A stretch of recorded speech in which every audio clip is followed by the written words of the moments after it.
This is now the craziest video I've ever made. And it's been 12 hours. Are you filming that? Argentina is always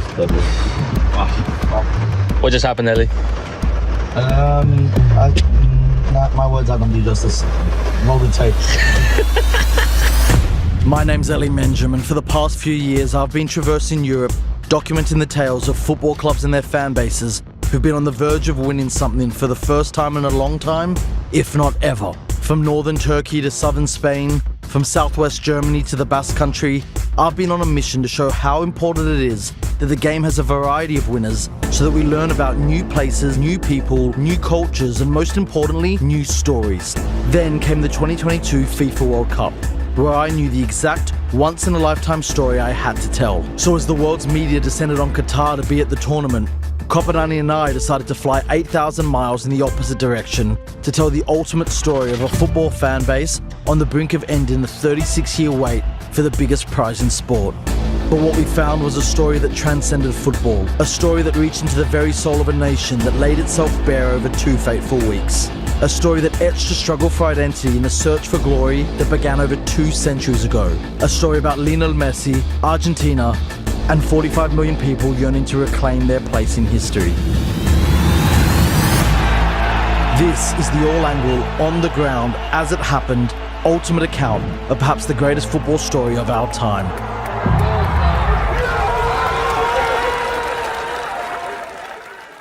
This is Once in a Lifetime. Okay. I want to start at the beginning of all this. We're good to go? Yep. We're good? Okay. What's in a name? Argentina. Why is this country called Argentina? Argentina? It comes from the Latin argentum, means Plata. silver. Silver. The land of silver. The assumption of the first Europeans who went over there was that it would be this incredibly rich country, as they found in Mexico, as they found in Peru. Because the Spanish conquistadors, they thought that they were going to find a lot of silver here. And Mexico and Peru had led to enormous amounts of gold being shipped across the Atlantic. It leads to incredible inflation in Europe. In fact, they named the river as the River Plate. Plate is another word for silver. Plata. Yeah. Plata, silver. Did they find lots of plata? What did they find? Nothing. The name itself is a myth. Empty land, a few natives. Well, and the indigenous people, we know why they're not there, because there's a genocide. I mean, that's the only word for it. They were slaughtered. Nothing here resembles silver. The other way around. Since its beginnings, Argentina's been obsessed with unattainable fortunes. We think we're in the land of silver, but we're in the land of corrugated cardboard. Argentina has this, people often say, the delusion of grandeur. I am not a sociologist. I cannot explain where this is coming from, but I think there's a sense of entitlement which is not warranted. But for all its false promises, there was one period where the country lived up to its lofty expectations. You go back nearly about a century or so. You want to put a date? 1880 until 1930. It was one of the wealthiest countries in the world. The Argentine, now known as one of the richest countries in the world. The international economic situation was very favorable for Argentina. GDP was on a par with Australia and many of the New World countries. Argentina? Mm-hmm. Argentina had all the comparative advantages to develop, which was like this. We have something to offer to the world. Yeah, it's got huge amounts of farmland. With the new refrigeration technology, a century ago we're talking about, they were able to export beef to the European market, the North American market. Today, the Argentine exports more cattle and hides than any other country in the world. It wasn't just beef, I would say it was also agriculture. I mean, basically, like, we have incredibly fertile land, like all of the Pampa Húmedo, which covers like quite a lot of like central Buenos Aires and around Santa Fe, have perfect conditions for agriculture. We were feeding the world, practically. And that made Argentina a remarkably wealthy country. I mean, there's communications between the British and US governments saying, yeah, Argentina really is the common place, and maybe we should think of sort of nudging Canada aside and putting Argentina in Canada's place. Because Argentina was a very attractive destination. And so, with such abundant wealth, came those in search of it.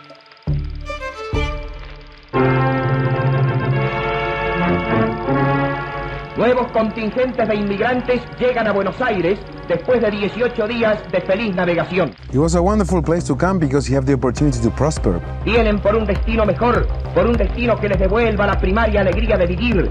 Relative to the size of the population, we had, for a period of time, more immigrants than the Americans. This influx was an exclusively European migration, where the new arrivals hailed from all over the continent, be it Spanish, French, or even Russian. But the most significant arrivals were the Italians. Hay a su bordo 940 inmigrantes italianos, casi 1 millar de hombres, mujeres y niños que han dejado atrás una vida para iniciar la nueva etapa que les ofrece nuestro cálido puerto de paz. And with migration of the early 1900s, predominantly by boat, naturally the vast majority of Italian migrants came from Italy's port cities, many from the northern Italian port city of Genoa, but the majority from the southern port city of Naples. You know what the nickname of Italian peoples are here? How do we call Italians? Tanos. You know why?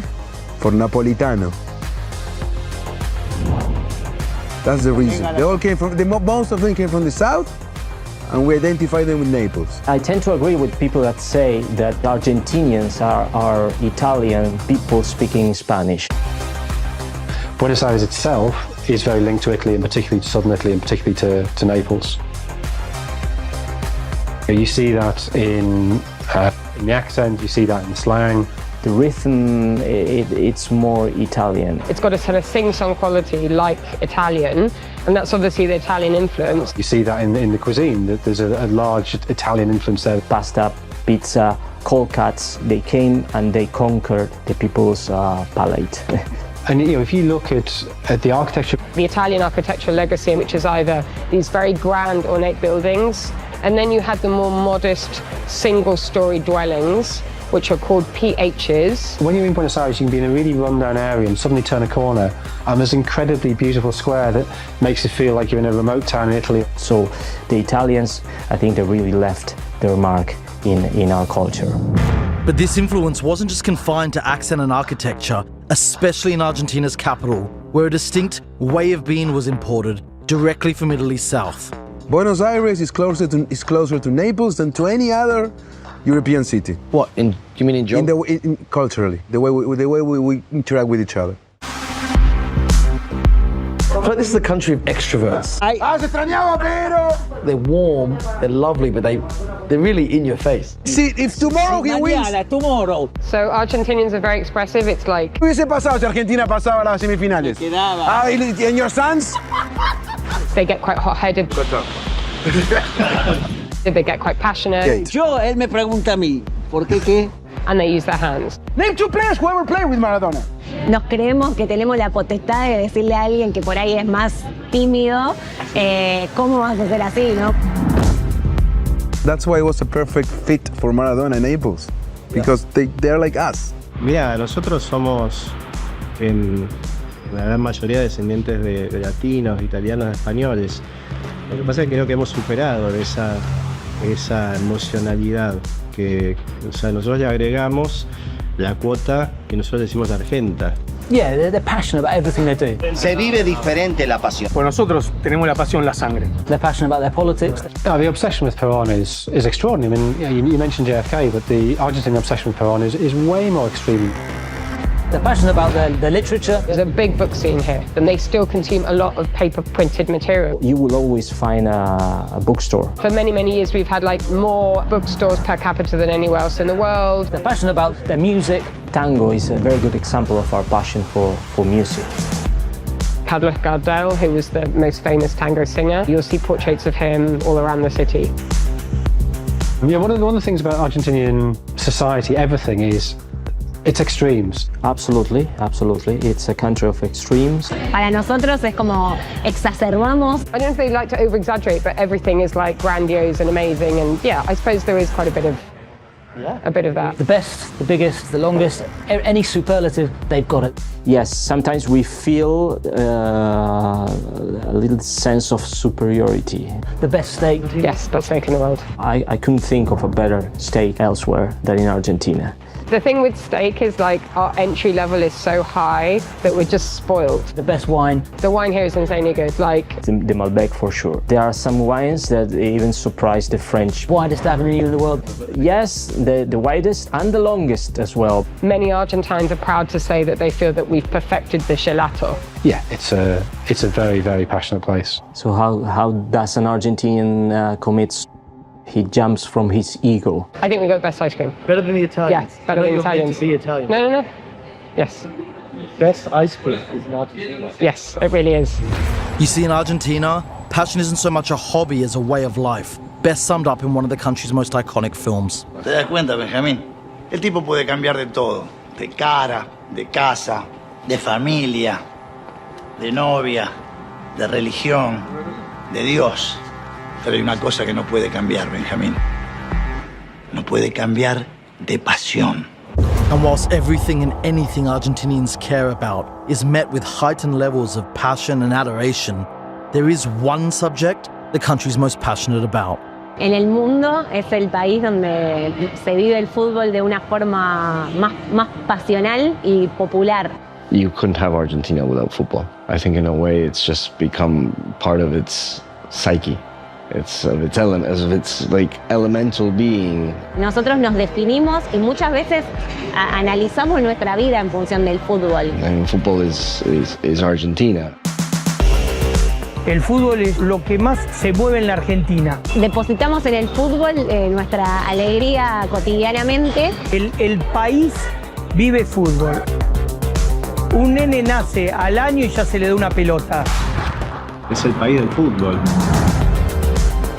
But then let me ask you, why Argentina? Why do you think Argentina got so hooked? You've got other sports, but football is the be-all and end-all. It's like water here. It's just omnipresent. Vamos a dividir en dos lados. Primero, el deporte. Y segundo, la pasión que representa ese deporte. Porque justamente lo que genera el fútbol en la gente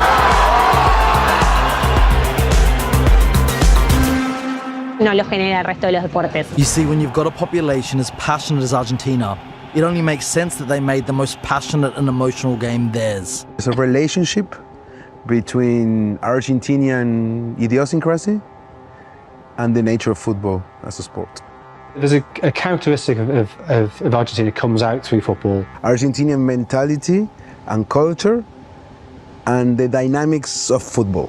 It's like a perfect match. Think about it like this. Football is a low-scoring game. So you build up a lot of anxiety. You build up a lot of momentum.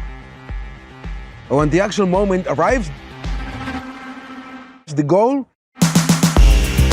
is an explosion.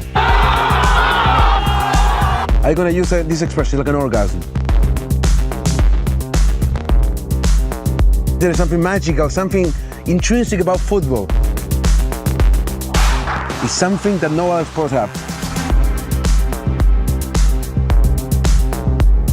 Digo, vos vas a la cancha a ver cualquier equipo acá y por más que vayas solo, si el equipo hace un gol, un desconocido te abraza. No te quedás nunca festejando solo. Chicos, si todos gritan un gol, hasta el más tímido se termina parando y abrazando con alguien.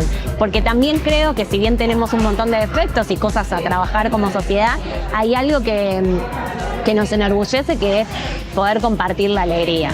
But it's not just the uniquely emotional and passionate elements of football that make this game so important to Argentina. In 1913, there's a series of lectures at the Odeon Theatre in Buenos Aires, given by Leopoldo Lugones, who was a national poet. The president goes, lots of very senior figures. Everybody goes to these lectures. And this is a national poet talking about national character. Who are we? And he concludes that the spirit of Argentina is best represented by the gaucho. The cowboy who made sure that the huge herds of cattle were safe, and from the huge herds of cattle you get the beef, and from the beef you get the wealth. So the gaucho is massively important. And also the gaucho is a very romantic figure. There's a reason why cowboy films are popular.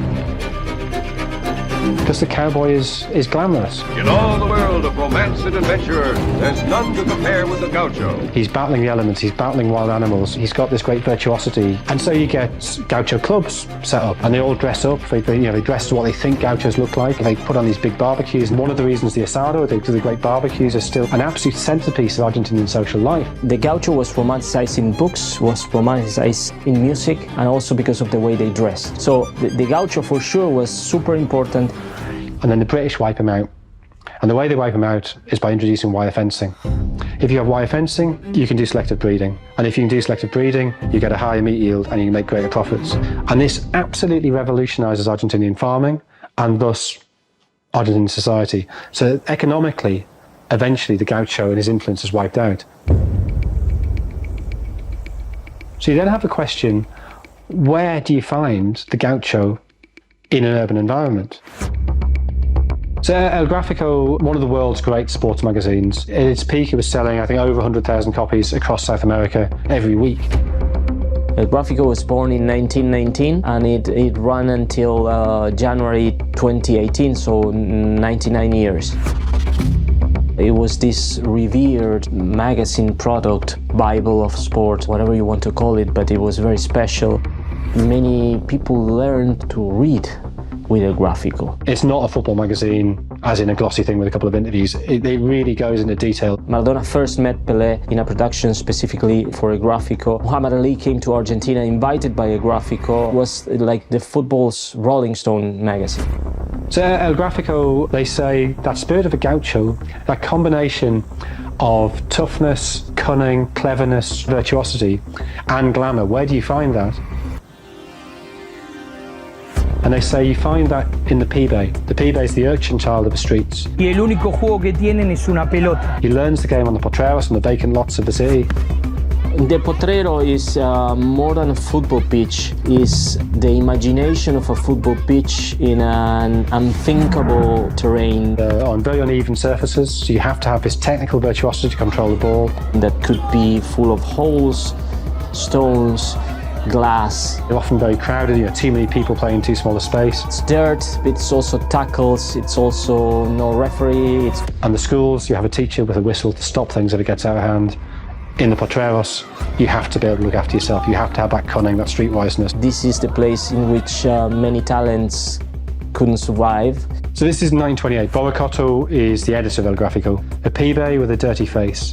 A mane of hair rebelling against the comb, with intelligent, roving, trickster and persuasive eyes, and a sparkling gaze that seemed to hint at a picaresque laugh, but does not quite manage to fall in his mouth. His trousers are a few roughly sewn patches, his vest with Argentinian stripes, with a very low neck and with very many holes eaten out by the invisible mice of use. Barefoot or with shoes whose holes in the toes suggest they've been made through too much shooting. His stance must be characteristic. It must seem as if he is dribbling with a rag ball. If this monument is raised one day, there'll be many of us who will take off our hat to it, as we do in church. Now this is 1928, and what he's given you there, if you take that extract and you don't give people any context and say, who is that? It's Diego Maradona. It's obviously Diego Maradona. 49 years before Maradona makes his international debut, 32 years before Maradona's born, he predicts the coming of Maradona. And that's why when Maradona arrives, immediately he's celebrated because people have recognised this is the saviour we were promised. You knew in your head that he will save you. Porque para nosotros es un Dios. And that's why he becomes El Pibe d'Or, the golden pibe. Eso Maradona, Maradona. Tenemos dos, uno primero Dios, Jesucristo, y el otro Diego Armando. Es el Diego. Maradona's importance to Argentina is greater than the significance of any one sporting figure to any other nation. I mean, Maradona exists on a totally different plane in Argentina to anybody else. A man who adorns nearly every corner of the country's neighborhoods. A man responsible for a significant percentage of the male population being called Diego. A man who inspired a religion boasting tens of thousands of members all around the country. Iglesia Maradonian. Y cuando tengo que prender una vela por algo, se la prendo a Diego. Cuando tengo que pedir algo, se lo pido a Diego. Maradona was larger than life, period. But for anyone left who still doesn't know, Diego Armando Maradona was the man who in 1986 led an unfancied Argentinian side to their second ever World Cup trophy. No one saw that he was going to put such an individual performance that a team that just a few days before the World Cup was performing very poorly and no one has any hopes about it, will transform it into a winning team. It's a single moment, it's a single World Cup where like one player has grabbed the tournament by the scruff of the neck and won it. That's only happened once in the history of the game, of the World Cup. That was the magic of Maradona.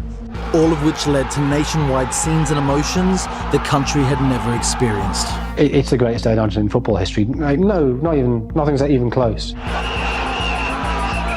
No podías caminar. Se explotaba de gente. You look at the celebrations after the final, and it's extraordinary. It's millions of people on the street, these mass celebrations. People were like moving cars. They're so happy they were moving cars, literally. And as far as you can see, it's people, blue and white shirts everywhere. I think winning that World Cup was almost as big as getting democracy back in '83. And whilst yes, Argentina had won one other World Cup in 1978, that was won during a time the country were under a despised military dictatorship. It was a fantastic victory, the 1978 World Cup, but there was always a dark cloud because of the military rulers of the time. And so over time, it was that 1986 win that became a unique symbol of Argentine utopia. That thing that surrounds, that World Cup, that mythology, it will never be, it cannot be replicated. And whilst Argentinians fondly remember every moment of that tournament,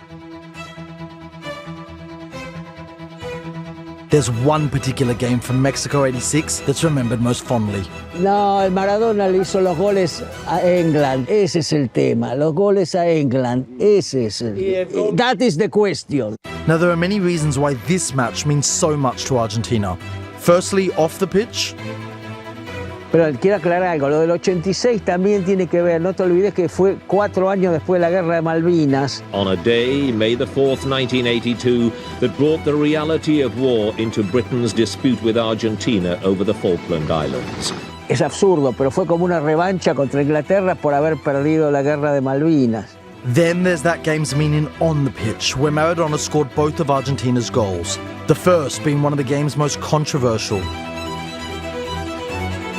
De mano de Dios, hand of good. Uno con trampa, con la mano, que entonces, es decir, ahora lo jodimos nosotros a los ingleses. And then there was his second goal. What was the second goal? No, I'm done. Cut. I'm winding you up. I'm trying to get... I know about it. It's the best goal of all time, I know. Only 4 minutes after the hand of God, Maradona collected the ball in his own half, beat 5 England players, rounded the keeper and scored what FIFA officially titled the goal of the century. And Maradona scores those 2 goals against England in the 1986 World Cup quarter-final. And that is the gaucho spirit projected through football, because they represent 2 sides of the Argentinian character.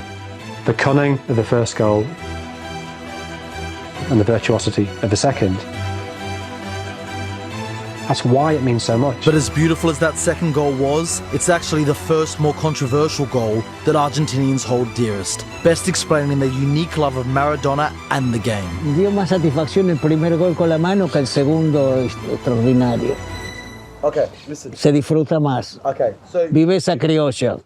And if there's one term you need to know to understand the spirit of Argentine football, it's that one. How do you say it again? Viveza criolla. Viveza criolla. Yeah. What is it? So if Brazilians live the football in Jogo Bonito terms, we have something different, something very different.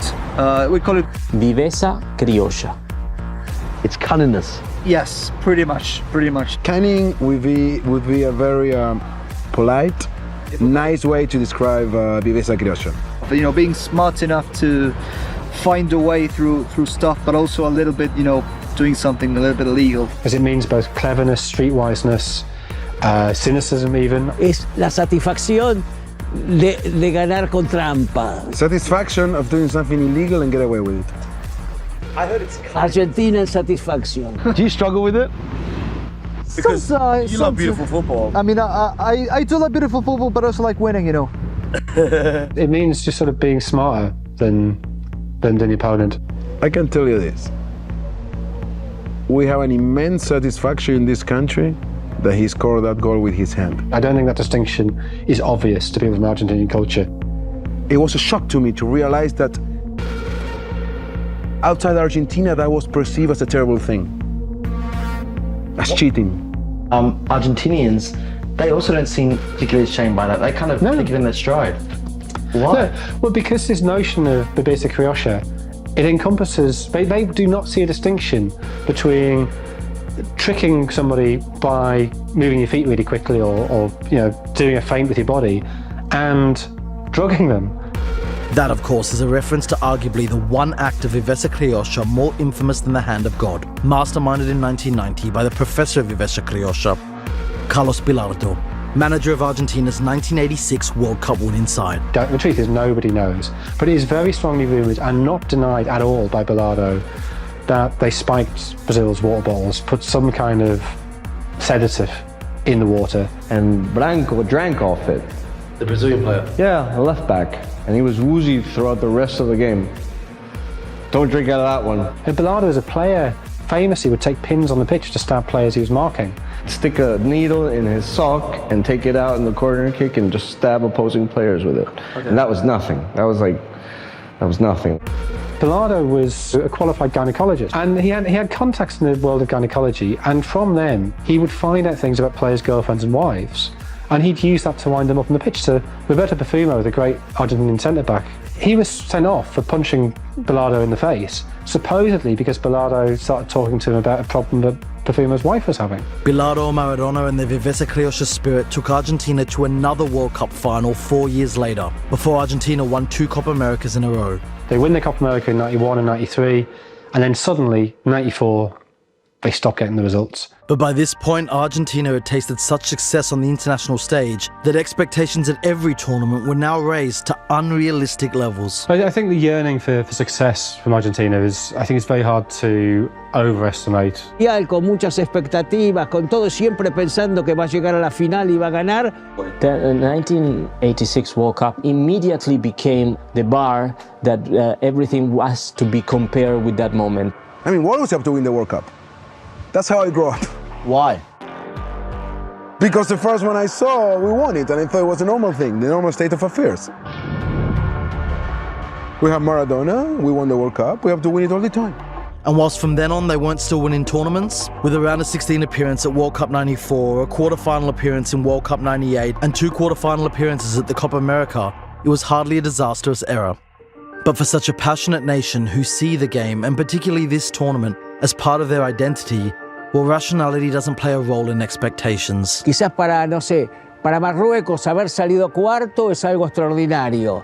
Para Argentina salir segundo, para mucha gente eso es un fracaso. And so despite boasting many of the 90s greatest footballers, each and every one floundered under the weight of the memory of Maradona's achievements.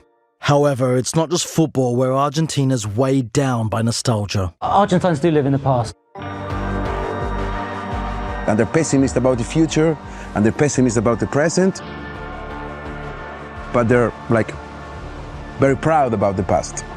There's this real nostalgia for the 1920s, which makes sense because that's when Argentina really mattered. It's a country that's slow to modernise. It's profoundly nostalgic culture, it's always harking back. There's a lot written about and research about what you can tell about a society through its national song. And the tango, of course, is this very passionate dance, but it's also a very nostalgic dance. Que tiempos aquellos eran otros hombres, más hombres los nuestros. It's sort of infused with this sense of things were better in the past, and this is all doomed. Barra antigua de ayer, ¿dónde están? Yo y vos solo quedamos hermanos, yo y vos solo para recordar. The lyrics are about unrequited love, about dreams not materializing, about yesteryear. Me siento a recordar a la gente de la barra y a los que hoy ya no están. And that tells a lot about Argentine society as well. Qué buenos tiempos aquellos soñar. ser. You look at the architecture. The architecture of Buenos Aires, all the good stuff was done in the beginning of the 20th century or late 19th century. The way the waiters dress. They wear the white shirts, black bow ties, black aprons. It's harking back to how waiters were dressed in the 1920s. But you look at some of the buses, it's artistry that belongs to the 50s. You know, walking around the city, you'll see it from old-fashioned stores to bars. Anywhere in Argentina, you're going to get this, but they're like kind of little snapshots and postcards of the past. I mean, we're doing this interview in a bar that basically hasn't changed its decor since the 1960s, so, you know, you're already in a time warp. Well, you tend to idolize the past, you know? Memory is a tricky thing. In a nation or in a country where truly, back in the days, at least materially speaking, things were better, that natural tendency to glorify the past, it becomes magnified. And there's a reason it's so magnified in Argentina, as its power and prestige of the 20th century is anything but in the 21st century. We are very far away from the glory years of the beginning of last century. Now there is beyond 55% of poverty in Argentina. Argentina is now more synonymous with economic crises and crashes than a prosperous new world country. It's gotten to the point where a lot of people are deciding that the only thing they can do is just go away, leave the country. Argentina, que era un país que recibía a la gente de todas partes del mundo, ahora los está expulsando. The Argentine nation could have been much more than it is, than it's become. There's all the questions about what happened, where did it go wrong? Corruption, political institutions, the culture of the people. There are lots of reasons. Partly the repercussions of the Wall Street crash in 1929. The reasons range from political instability. And of course, post-1930, the history of Argentina has been coup after coup after coup after coup. Sociological reasons. Porque acá se piensa que todo, si haces las cosas legal, sos un boludo. From political projects. The majority of the rest of the wealthy world, at least, signs up to GATT, the General Agreement on Tariffs and Trades, which facilitated international trade. And Argentina remain aloof from that. They don't sign up. Simple answer. Tell me your answer. Okay. What changes this? The model that we have for development, for economic development, we actually have a name for it. El modelo agroexportador. América Latina se reacomoda en el nuevo mercado mundial y Argentina se incorpora como una de las principales productoras de alimentos y materias primas. La reorientación genera un nuevo patrón económico, el modelo agroexportador. It stopped being useful because international situation changed. It became about industrialization. It was no longer about exporting commodities. The relative prices of what we have to offer went down, and our main market disappeared. So all those things combined, that was the problem.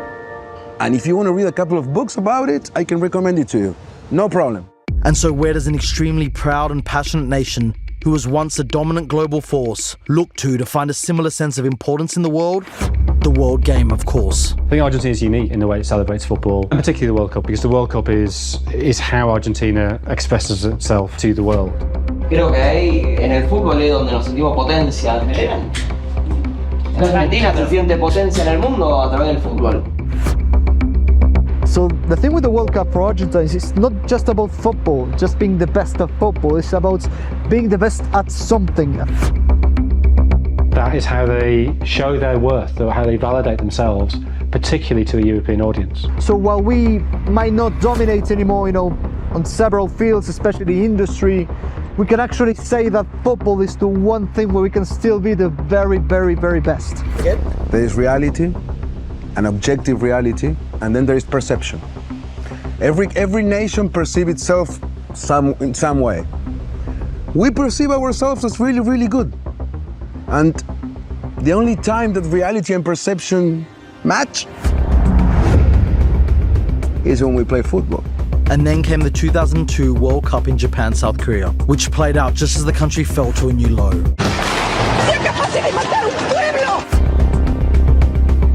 Huge numbers of people lost huge amounts of money. The country was ravaged. The economy is just devastated because they can't pay their debt. Mired in a $93 billion debt to the IMF, demonstrations, riots, and general chaos sent the country into near societal collapse. The only glimmer of light being their best national team in decades, who under coach Marcelo Bielsa went to the tournament filled with optimism. In 2002, they qualified brilliantly under Bielsa. You know, in such a great form. Qualifying, they destroy everybody. A lot of unbeaten games. Yeah, they're favourites. They're definitely favourites. And then, for the first time in 40 years, Argentina crashed at the group stage. Argentina's best World Cup hope in decades fell at the first hurdle. And so that mythological Argentine utopia of '86 felt further away than ever. And with its economy, government and streets in tatters, it really felt like it was never coming back. However, little did they know, another Pibe had emerged.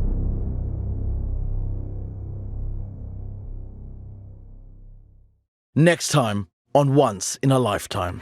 Needed something to celebrate, something to believe, something to be hopeful about. Yet one game in, it already looked doomed. So after the Saudi game, we couldn't lose anymore. One more loss and we're out. They play Mexico next. If we would have drawn against Mexico, we were out in the second game. So basically it was sudden death from that moment on.